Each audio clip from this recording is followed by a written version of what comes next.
afternoon, everyone. I'm Pamela Hastings, Relationship Manager here at Barometer Capital.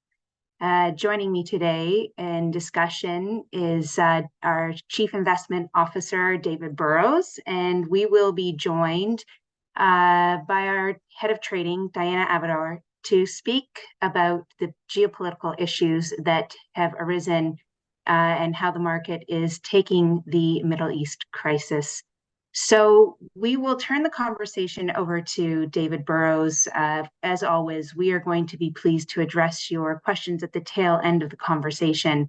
So don't be shy. You can email me at phastings@barometercapital.ca, or you can hit me up on the Zoom chat or Q&A. So look forward to addressing your questions after we hear from David and Diana. Good afternoon to you both. Great.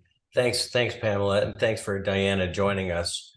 All of us, had all kinds of difficult emotions over the weekend as we watched what took place in the Middle East.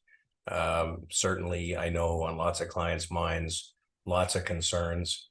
We're going to focus on markets here and sort of how the market was set up coming in, how the market seems to be handling things, what thoughts we have on areas of potential impact, and just assess sort of overall health of markets. I'm just going to start, as I always do, sort of from a high level, because very often, markets behave in the way that they are set up to behave coming into an event. And while, individual events, can have big impacts, there's 1,000 moving parts in the market. And some of them obvious, some of them less obvious. And I've always been a big believer in understanding the structure of the market is important, because you understand whether the market's in a resilient position or not. So let's just start from the top. We believe for some time we're in a structural bull market since 2013. Markets had lots of interruptions along the way, but in effect has been sort of one step forward, four steps forward, one step back. Certainly lots of volatility over the last 5 years. 2018, very difficult in the end of the year. 2020 with the COVID sell-off, fastest bear market in history. 2022, concerted selling all year long. In fact, for high growth tech, it started in February of 2021. So it's been going on a while, but we do believe that we continue to be in a structural bull market, unlike the period between 2000 and 2013, unlike the period between 1966 and 82, where in effect it was one step forward, one step back, and the market churned and made no progress. When we look at the current situation, we continue to be about 9% off the highs of December 2021. 2022, very difficult year. We believe we put an important low in October of 2022. We've worked our way higher in a series of higher lows since then. And as we said, it's been about 22 months. Now, why is it that we think that, this is not all over? For lots of reasons, but certainly when we look at the history of drawdowns in the market, it tends to be that the blue areas following tend to go on for quite some time before you get the next major bear market. We know that in the world of investing, we see corrections, we see bear markets. On average, we see about 110% correction per year. And certainly, they never feel good. From the beginning, really from about the middle of July through over the last 2.5 months, we've seen the market go through an ABC correction. We highlighted the fact on the last weekly call that, we have held each time we've held this channel. And as of last Wednesday, we were testing the bottom end of that channel. And we've had now 3 up days in a row. In fact, that correction measured about 8.18%, 8.2%, which is kind of in line with a typical correction over the course of the year. And encouraging is that the market has actually moved higher here since last Thursday. Friday being a pretty good day after the employment numbers came out. At first being a concern to the bond market because employment was a little hotter than expected. But, at the end of the day, we don't want to see employment fall off a cliff. We do want to see employment continue to be resilient, and that benefits certain sectors in the market. When we look at the NASDAQ 100, it's had a great rally off the lows. but certainly corrected, and again in an ABC correction, again has held the lower bound of this trading range over the last while, and has had 3 good days higher. Now, interesting, part of our job is to generate a return. Part of our job is to manage risk in the period where the market's been selling off. If we take various combinations of the pooled strategies that we run, 50% equity, 50% income, down about 2.8%. In fact, during the sell-off in bonds was worse than the sell-off in stocks. If we take a combination, 50% equity, 20% balance, 30% income, down kind of 3%, I feel like we've done a pretty good job in managing this decline. And certainly what is not in these numbers is 2 excellent days, Monday and Tuesday of this week. So feeling pretty good about how things have gone during this pullback. Seasonally, we talked last week about the fact that we're getting close to the typical seasonal lows, which tend to happen around day 200 of business days during the year. We're actually at day 202. So we are in around the zone where markets tend to bottom, and certainly helpful that we did hold the bottom end of those channels and have rallied off them. We look outside the US. There are some markets that are performing better. Certainly the Nikkei 225 is an interesting one. In fact, if you go back, it made its high in 1991 and has traded in a sideways trading range for about 30 years. The biggest problem they had was disinflation. Interesting, yesterday, the Bank of Japan raised their inflation estimates from 2.5% to 3%. Market was up 2% overnight, and we're trading very close to 52-week highs. So again, when you come out of a long trading range to the upside, it often means the beginning of a new long-term bull market. That happened in 2021, and we have been working our way higher ever since. India also has been working its way higher, pulled back a little over the last 3 weeks, had a good strong start to this week. So equities in general, we think, continue to be in a decent spot. Tactically, they've been weakening into October, but holding in an important area. We'll go more on that in a little bit. On fixed income, I know I'm banging the same drum over and over again, but we do believe we saw generational low in yields in 2020, a lot like we did in the late 1940s. We've had a very sharp rise in the 10-year Treasury rate. I think, frankly, that is part of what spooked the market during the months of August, September, and into October. A combination of perhaps a lack of demand internationally, a very big, significant issuance calendar. U.S. Treasury has been issuing just a mountain of bonds, and of course, concerns that maybe rates stay higher for longer. And a higher 10-year yield probably has a bigger impact than a higher 3-month rate does, because companies make decisions based on their cost of capital. And if you're a company that consumes capital, certainly the cost of putting on new projects has gotten a lot more expensive. When we look at the 30-year Treasury yields, we talked last week about the fact, though, that when we get significant run-ups in yield and we have become overbought, and from a relative strength perspective, it often marked the short-term high in yields. So that happened in the spring of 2021. It happened in the spring of 2022. It happened at the equity market low in 2022, October, and we got to an overbought last week. Now we've started to come off that overbought. In fact, we've had 3 days where yields move lower. Probably too early to turn that into something, but very important. When you get these sharp move higher, this becomes a challenge to equity prices. Now, if you put that together with the US dollar, which is another sort of flight to safety instrument, when the US dollar got overbought, it tended to be short-term highs in the dollar. And again, we highlighted in the last week, we got overbought, and certainly now in the last 4 days, US dollar is coming off. So we said last week, if you were to see the US dollar weaken or yields come off the boil, this could take the pressure off of equities at an important seasonal period. And so far, that's something that seems to be holding. So we'll see. It doesn't mean we want a big bond portfolio. Bonds have been very difficult to be in. The aggregate bond index down 28% over the last 3 years. That ranks as the worst bear market in bonds, going back over a very long period of time. So How long will it take for them to recover? Will they partially recover? We don't know. We don't try and pick bottoms. All I can say is, as an alternative to the types of things we've been doing in the market, bonds have not been a good alternative. So when I talk to more conservative investors who are concerned about, the way markets are going and some of the geopolitics, I say, well, really being in bonds would not have been a great alternative. And at this point, they don't seem to be. The TLT off 52% off the highs, just barely off the lows from last week. But I will note that very, very high volume in trade last week, which possibly could be some kind of capitulation by people getting to a point of pain where they say, I got to get out. Much like we see volumes at absolute peaks, sometimes you see capitulation volume at lows. We'll monitor that. So we've had a very sharp increase in 10-year government yields.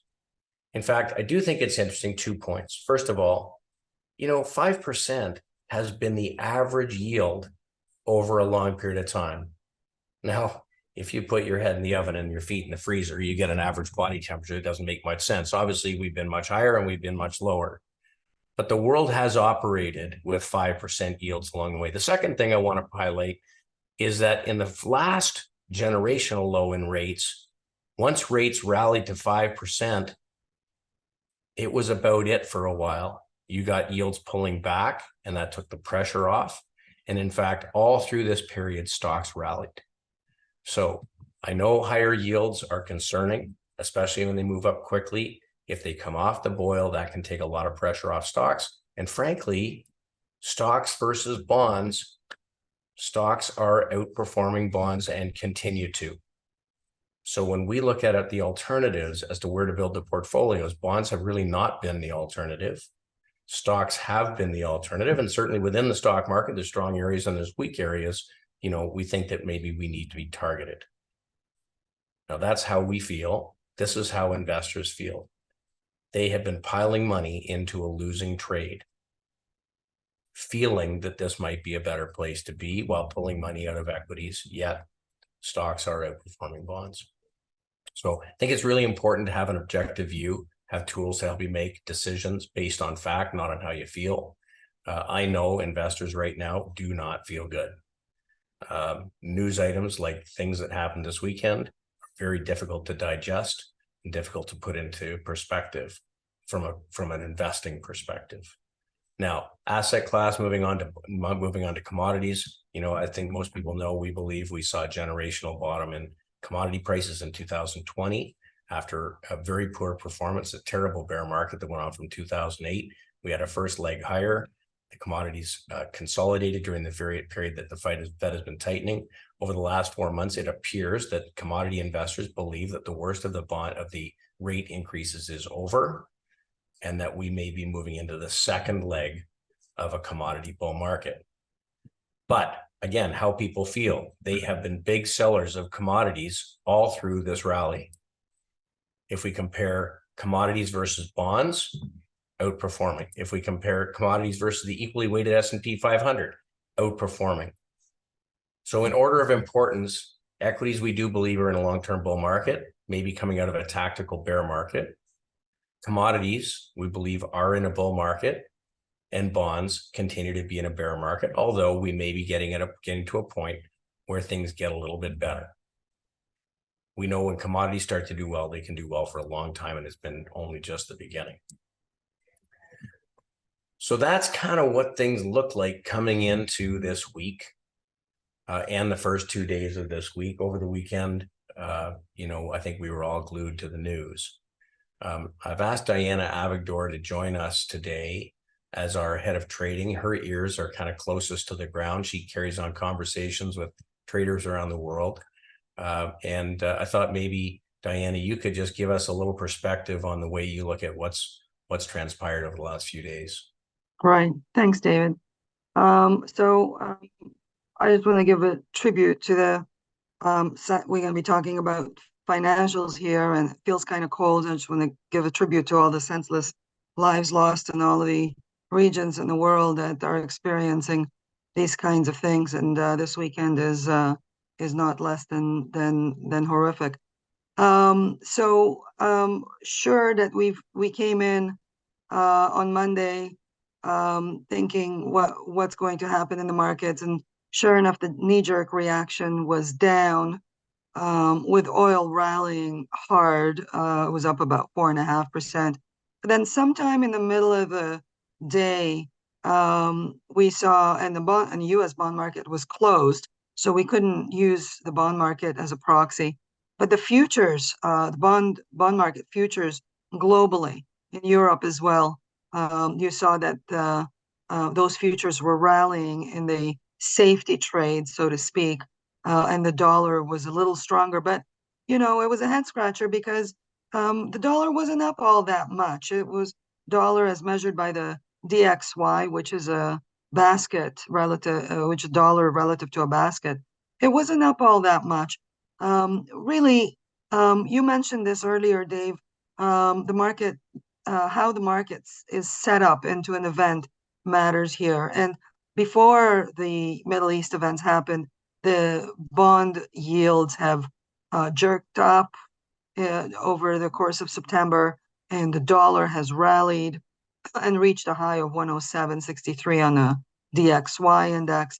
And so the bond market rallying and yields coming off was supportive of equities. I would just say this, when the market stabilized in the morning of Monday, Canadian Thanksgiving, but US was open and so was Europe, it became evident that money flows were not panicky at all. Nobody flowed to the dollar in any big way because they already did. The dollar already rallied. So how the market goes into an event matters, and yields already rallied. Can I jump in just on that? I mean, and it's not lost on anybody also. We've been through a choppy market now since December of 2021. Right. So if people were concerned with geopolitics, and there's been lots of things to be concerned about, people have had lots of opportunity to reposition portfolios. And frankly, where you tend to have a really negative event in the market is when people are mispositioned, or when people are overly leaning over their skis at a moment when something happens that would be counter to the way they're positioned. But do you get the sense in any way that people were mispositioned coming into this? I mean, in a vulnerable position? Yeah, so September lived up to its expectations of being a negative month. And, active hedge funds have sold a lot over the month of September. And we also had headlines such as China sold $40 billion worth of US treasuries since April. Now, China is getting ready to stimulate their economy. And we're hearing all kinds of stuff, including this morning. So I would think they need the money to do so. The market was already lean the market was already lean going into Friday, the employment numbers.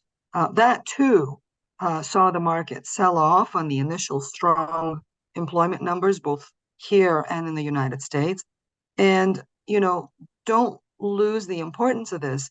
It is so good that people are employed, that they can afford to pay their mortgages. And like you said, 5% is actually not really stressing anybody out in the equity markets. Yes, it's more expensive to raise funds. So those companies that are highly levered need to come to the market for money, may pay more money. But a lot of good companies throw off good cash flows. And so 5% just differentiates between a good project and a bad project. What we've seen also is, what this also feeds into, of course, is this kind of geopolitical turmoil feeds into the reshoring of manufacturing, feeds into the deglobalization trend that we've been seeing since President Trump was in power. And there's been de-risking all year, as you've seen the fact that the S&P is up, but it's been led by a very few handful of stocks. So what we've seen in terms of flows today, for example, there's been a lot of short covering.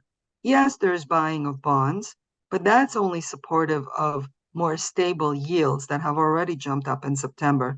And we've also had some Fed speakers, actually something like 5 of them, talking about how the financial conditions in the US have tightened enough, if you just have to look at the 30-year mortgage rate, have tightened enough that perhaps they don't need to do anything anymore. And the geopolitical turmoil holds central bankers or gives them the possibility or the excuse to just stay pat for a while. Anyway, they should have done so to see, because there's delay impact on the rate hikes, and the feeling is that they're probably done or close to done. Diana, So, just as it relates to energy tactically, I mean, certainly energy's been set up as the world has moved to a more multipolar world, and as the Russians and the Saudis have held back on supply. This is kind of one of the areas that I think can be impacted in some ways. Just maybe talk a little bit about that. yeah. I'll bring you back to the Russia-Ukraine situation where things were very volatile, thinking that the supply was going to dry out totally. Oil rallied, and then all commodities jumped, and then they slowly came back as geopolitical events do if they're localized, which the Russia-Ukraine situation has become localized. Commodities have come back and so forth. Now, if this conflict in the Middle East goes sideways as it relates to Iran, Iran and the US and the back channels have actually been kind of getting along. Iran is now at a supply situation, same level as they've been in 2018. If the US and Iran get into a fight, so to speak, that actually runs the risk of decreasing supply in the market. And then we can see energy and the natural gas have a reason to perhaps hold. We also have China stimulus. We also have strategic reserves at less than 20 days in the US, although US is more commodity independent as they've been in past generations, but still it's very low. So that could be supportive of commodities. Yeah. I mean, we've sort of looked at energy as being a hedge against some of this geopolitical risk in the world. And certainly it's been playing out that way. And I guess, the one thing that I would say is between the weekend and today, there has clearly been a jump in the price of oil. There's some question. Iran is the second largest supplier of natural gas in the world behind Russia. It could have some impact there. So certainly, the companies with long life reserves and are strategically positioned in good jurisdictions certainly have acted certainly better. But that would probably be the biggest impact that we've seen. I would just end with this to round it all up. I think that geopolitical events create volatility over the short term. Like I said, we saw market down on Monday morning and then it recouped. But unless something breaks, like flow of goods, trade cannot get through because of transportation, which is not the case here. Flow of funds, financial assets like, SWIFT, like people can't pay people. That has happened. Unless something big happens, like US defaults. No one cares if a small country defaults, but if it creates some kind of breakage somewhere, geopolitical events, as a result of geopolitical events, then we might see impact. But as you can see, both from the Ukraine-Russia situation and from the way the market has acted the last 2 days, it doesn't tend to impact financial assets all that much. Well, okay, so Diana, thanks so much. I'm going to look at it then through our lenses and just talk about kind of what we're seeing going on from here. Our job isn't to be in everything. Our job is to try to find areas of the market that have some kind of a structural tailwind. We call that areas of market leadership, areas where something is changing for the better to benefit the companies or securities within that group. And we're always watching for change, new leadership to emerge, and old leadership to recede. And certainly there's been lots of weak stuff in the market that we could avoid. Sometimes that's actually the more important test. And then, in the event that nothing's working, we have to have an ability to play defense. So we do take a pretty tactical approach at this. We use our top-down modeling to try and identify sectors and themes that are seeing net new inflows where there's a tailwind. And at any given time, there may be only a few areas that we really want to target, but we aren't going to be everywhere. That we take those areas and we drill down and look at all the securities within those groups to try to identify those securities that have financial characteristics that are improving more quickly than their peers, where their technical price behavior is behaving better on a relative basis than the rest of the group, and where their balance sheets are strong. We do believe in owning companies that generate, substantial cash flow and don't need lots of funding. And that's where our portfolio should live. And so in doing that, we really try to focus on things that are well suited to the current environment. And when I talk about breadth, I mean, over time, when you get to the low point in a cycle, often the strongest companies turn up first while things continue to seem really dire. And then as things get a little better, buying starts to spread to a few more securities and a few more. And in a healthy market over time, a higher and higher percentage of securities should participate in a rally. So we look for a universe of securities where we are seeing expanding breadth, where more and more stocks are participating. Now, often late in advance, while the leaders continue to carry on, the weaker securities under the surface will start to sell off. You don't always see that in the index because we're looking at an index that's market cap weighted, that's impacted most by the most significant companies. But if enough companies sell off, you get to a point where breadth is very narrow. It's really tough to make money. Now, in fairness, through the course of this year, it has been tough. For a lot of the year, 7 or 8 companies generated the lion's share of returns. If you take out the impact of the top 7 stocks in the market as of Friday of last week, the S&P was negative. So that makes it difficult, but it doesn't mean that there haven't been areas to make money. If everything is breaking down, we have a tendency to hold some cash. So as people know, we've had about 20% cash coming in the last week across our portfolios. And that's due to the fact that we got stopped out of some existing positions, and we just have not been putting on new positions as we've been going through this seasonal weakness. And we look for signs that our breadth models are improving. As of last week, all of our 4 short-term indicators were weak. Percent of stocks with a 50-day, percent of stocks trading with positive weekly price momentum or upward trajectory had been weakening. Percent of stocks making new highs versus new lows. The new low list expanded all the way through last week. And then the percent of stocks trading above their 150-day or longer-term moving average had been weakening. From a big picture perspective in Canada, the US, and globally, the percent of stocks in uptrends, defined by point figure price charts, had been weakening. So that all told us that we should be cautious. So we aren't probably alone, that we have had a reasonably cautious stance, which is what helped us through August and September. But I am always watching for change at the margin. And this week we've started to see some. The percent of stocks trading above their 50-day moving average moved up by about 10% over the course of the last week. Now, Friday, Monday, and Tuesday, market rallied. Percent of stocks with positive weekly price momentum had become very oversold, and we have seen a turn here. It doesn't mean everything has, but a lot of things have. And we're close to seeing the percent of stocks above their 150-day moving average turning higher as well. So we'll see. That's the beginning. Seasonally, it's the right time for this to be happening. Let's take a look and see what's happening under the covers. So first of all, energy.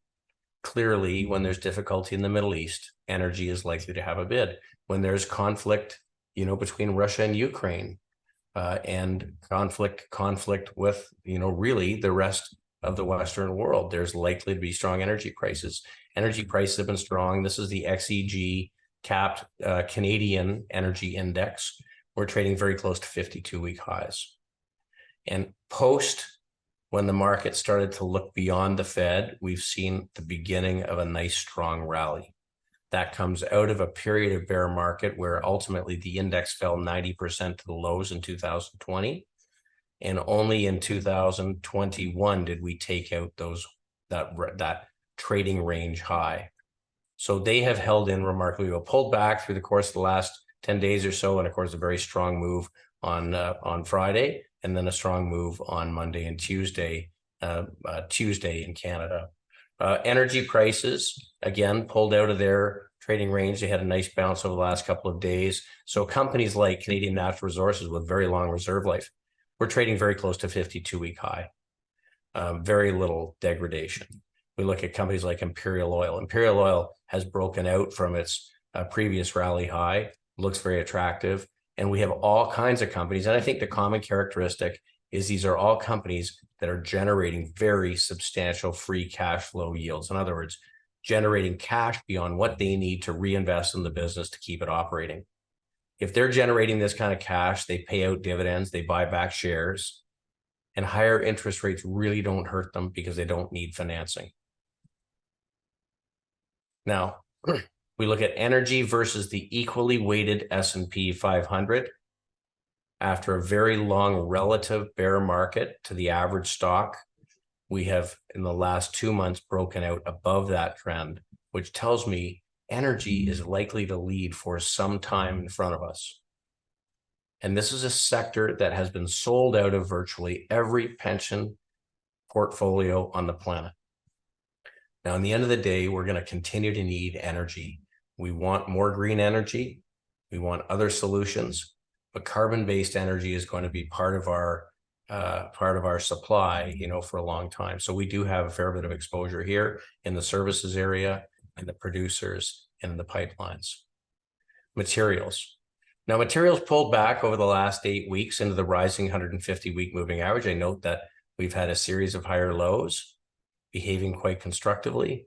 And within this group, we have uranium, which we talked about a couple of weeks ago, behaving well. Steel, which has continued to act pretty well. Aggregates like VMC, selling into infrastructure, behaving quite well. And some of the engineering companies that are doing contracting work in building new facilities. On reshoring, very quickly after pulling back for a few weeks, industrials, the equally weighted industrials ETF, you can see relative strength versus the S&P has been rising since 2020. So this ETF is trading better than 74% of the companies in the S&P 500. Certainly there are companies within this group acting better. We have investments in Caterpillar. We have investments in Deere. We have investments in Ingersoll Rand. We have investments in engineering companies that are helping companies reshore and build new facilities. Stantec is notable, trading better than 91% of companies in the S&P. We always want to look and see which companies turn before the market does. And you can see, for instance, Stantec has had 6 days in a row higher. The insurance sector in financials. Now, the sector itself is trading better than 80% of companies in the S&P. We talked about Fairfax, we're trading very close to highs. Progressive Corp, we have Intact in Canada. We have a fair bit of exposure, and part of that has to do with the fact that prices are hardening. Look at the estimate for 2023 for Progressive at $4.77 versus $1.18 in 2022 and $7.50 for 2024. This is a company that's well suited to this environment. In the banks, we have very little. The one company that we continue to hold is JP Morgan. It's trading better than 85% of companies in the S&P. It has been able to hold trend. Certainly it did pull back, but when we look at how it's doing versus the rest of the big banks, this is relative performance going back to October of last year, very strongly outperforming and probably the safest balance sheet in the business. Beyond the banks, we do have some specialty finance. Visa, continue, I think, looked attractive, growing mid-teens this year and next, and has been a fairly orderly price pattern. It's pulled back a little off the highs, but again, over the last week, rallying smartly ahead of the market, making a turn. The one group that really we continue to avoid is the Canadian banks. And at this point, I mentioned last week, we're down to a 0% weight. You just can't justify it. This group can turn. The yield is very good on most of them. It's unlikely they cut their dividends, but we're trading at relative strength, new lows. It tells me that there are people concerned about the mortgage situation in Canada. So it just causes us to step aside and say there's better places. Moving on, we talked a little bit about the weight loss drugs, Lilly in particular, over the last few weeks. Look at how smartly it jumped over the last 5 days. as the market started to find a footing, very close to being back to make new highs. And we talked about Weight Watchers, thanks to James Callahan, up over 10% yesterday, up over 10% today, up 20% in the first 2 days of strength in the market. You can see where it came off those, up almost 10% the first day, 10%, 10%, 10%. That's what you want to see in strength in a company like a cork. It should head right back to the surface the moment there's some strength. So this is one that we think looks quite attractive. And Vertex Pharmaceuticals is another that's trading very close to 52-week highs. So we have not a lot in healthcare, but we do have some rifle shot positions. Vertex has some very important therapies for cystic fibrosis and some good things coming. In the consumer, not much, except for things that benefit, a stressed consumer. Dollarama trading close to 52-week highs, and a specific rifle shot position in BellRing Brands. BellRing Brands is a provider of protein shakes and powders and nutritional bars that are sold through companies like Costco and Walmart, getting very significant acceleration in growth, and think this could grow for a while. So targeted positioning. Now let's talk about tech for a minute. We highlighted it over the last few weeks. Relative strength for technology has been less favorable since May, but we're still trading better than 90% of companies in the S&P for the XLK, which is a ETF made up of the large cap tech companies. Did put in a low 2 weeks ago and actually did not revisit the lows last week as the market was making lows. That's the first thing that's important to recognize. So clearly there's been a pickup in relative price performance in some of the units, some of the holdings. Our biggest position as a firm continues to be NVIDIA, trading better than 99% of companies in the S&P. It has been climbing steadily now for 3 weeks. So again, made a low prior to the market making a bottom and is, rallying nicely. In the last 3 days, a big pickup in cybersecurity companies. We do have some exposure here in our global macro portfolio. Relative strength has been rising steadily versus the market. And in communications, outside of telecom, companies like Google and Meta, again, stayed very, very strong from a relative performance stance. Meta virtually at a 52-week high, better than 98% of companies. So there are some areas that we can focus on. Now, things we have continued to avoid, anything that trades like a bond. So I put this up last week. This is the utilities sector in the US. Got a little bit of a bounce through the course of the week last week, but really this is not the type of thing we want to be a buyer of. Even though we are at the point where if you look at the damage in defensive stocks, which would include consumer staples, utilities, telcos, real estate investment trusts, the crash in these companies has been on par with the global financial crisis or just about, and the tech wreck in 2003. So, these have been something to stay away from and been very important for us. So from a positioning standpoint, our financial weight's about 16%.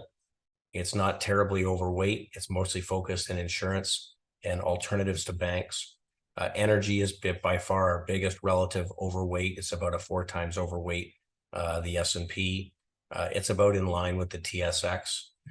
From a technology perspective, sizable weight, but not a full market weight, because we do think there's other things to do. Industrials are about in line. Materials is over a double weight. And you can see between cash and short-term bonds, we have added here because they got, to the point where they're so sold out. We see this as a source of cash that can be used when our models start to turn more positive. Healthcare has been growing organically in the portfolio, and we continue to have very low weights in consumer discretionary staples, real estate, and utilities. So look, I understand there's things to worry about, but at the same time, we have different risks that we have to deal with. Inflation is a risk to all of us. You go put money in a GIC and you pay tax and you take off inflation, there is nothing left. We can see that relative strength between dividend growers, the RDVY ETF, and high dividend payers has been favoring for months dividend growth stocks. And we've talked at length about the fact that the last time we started to see a rise in the 10-year in the late 1940s, early 1950s, The next number of years was dominated by stocks over bonds, which gave basically a 0% inflation adjusted return. And the best performing stocks in the market were dividend growers like Philip Morris and Merck, American Express, IBM, and so on. So we always have to deal with the risks. Sometimes the risks are that stock prices go down. Sometimes the risk is that your return gets eaten up by inflation. Our job right now is to make sure that that doesn't take place. So we're focused in dividend growth stocks in our income portfolio. Very clearly, we're getting great dividend growth of just over 20% and a yield that's well in excess of the S&P's yield. So from a market health perspective, our breadth models got a little better over the last week. Market seems to have put in a near-term low at around the time you tend to see it happen. Could we see more choppiness in October? Of course we could. But when we look at volatility, volatility continues to look contained and not like some of the other major sell-offs we've seen in the market over the last few years, although I know people are concerned. When we look at credit spreads, they aren't widening out, meaning that bond investors are not demanding higher yields versus treasuries to take corporate risk. And we know that as we come to the end of the year, we come to the strongest 3 months of the year, especially the second half of October. So we put this up a while ago. When January through September, the market was up greater than 10% by the time you got to July, and then you had a negative August and negative September, markets tended to be quite positive going to the end of the year. Positioning, as we talked about when Diana was on, is exceedingly low. So active hedge funds have had very, very low exposure to stocks. In fact, they are net short. We know that from a sentiment perspective, when sentiment gets really low, we tend to see short-term lows in the market. And we got a near-term low at a CNN Fear and Greed Index of 18. A low number means people are really fearful. We can see that when investor exposure is low, it tends to be at low points in the market. We're getting all of that at the seasonal time of year when this tends to take place. And then last week, we had a giant spike in put buying, people making bets against the market just before it started to rally. These also tend to be good times to be putting money to work. So we'll wait and see. Now, we hate to see conflict, and we hate to see negative geopolitical events. But I thought I should put this up because, people worry when something like what happened this weekend takes place, that it might really have a really detrimental effect in the market. And I won't say, there hasn't been really bad events in the past. When Germany invaded France, it was bad for a while. But it was down 19% a year later. When we go through all of these events that have taken place, 20 days out, the market was down an average 1.9%. 60 days out, flat. 90 days out, up 3.2%. So market has handled this thing pretty well so far. We're going to continue to monitor. We got lots of cash that we can put to work when the time comes. And we do believe that we are in the late stages of a tactical, cyclical bear market that can be over the next few months. So we'll continue to monitor. If things get more difficult, we'll raise more cash. We have a tendency to doing well through a decline. And I think that we're set up to do that if things should get worse. But I think actually the bigger risk is that people are underpositioned in the market, and that likely they're going to get squeezed in through the rest of the year, as most portfolio managers and investors are way, way, way behind the benchmarks. And that could have an impact as we get later toward December. So with that, Pamela, if there are questions, certainly happy to answer them.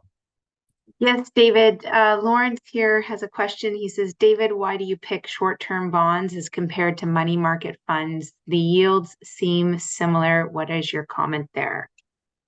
Well, certainly we do have some money market funds. We do have some T-bills, but we also have some 1 and 1.5 year bonds.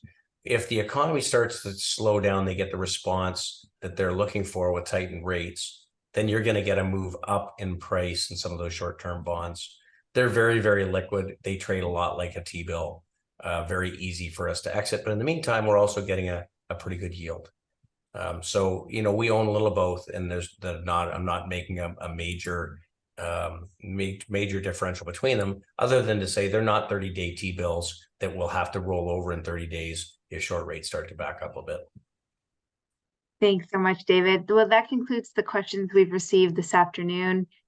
Dave, I'll leave you with the final word, and thank you so much, Diana, for joining us. It's always a pleasure to see you and hear your views. Yeah, as always, when things happen in the world that we aren't expecting, you know, we react emotionally. And I think it's really important to have process and metrics to work against, because at the end of the day, I can tell you, nobody ever got rich making emotional decisions. We have to have tools that take emotion out. And so for us, process is really, really important. Process was what got us to a 20% cash weight, you know, in the beginning of August. It wasn't emotion. And I can tell you, as these indicators turn back green, it will be process that gets us to put money back to work while it still feels scary. And so we'll continue to communicate and be transparent with what we're doing in the portfolios. I think safe to say the portfolios are in a pretty defensive position, even though defense might not be what you think it is. You know, defense might be owning energy in a world where energy prices could move up sharply. It may not be, you know, sitting in a big bond portfolio. And we'll continue to assess the risks and assess the opportunities, and we'll communicate with you on any changes that are taking place next week on our call. So with that, thank you, Pam. Thanks so much for moderating, and Diana, thanks for jumping on. I always enjoy having you on. And if you got questions that we haven't answered, please send us an email, send us a text, you know, put up a question on Twitter at Barometer CA is my Twitter handle, and or pick up the phone and give us a call. Thanks very much, everyone. Have a great week.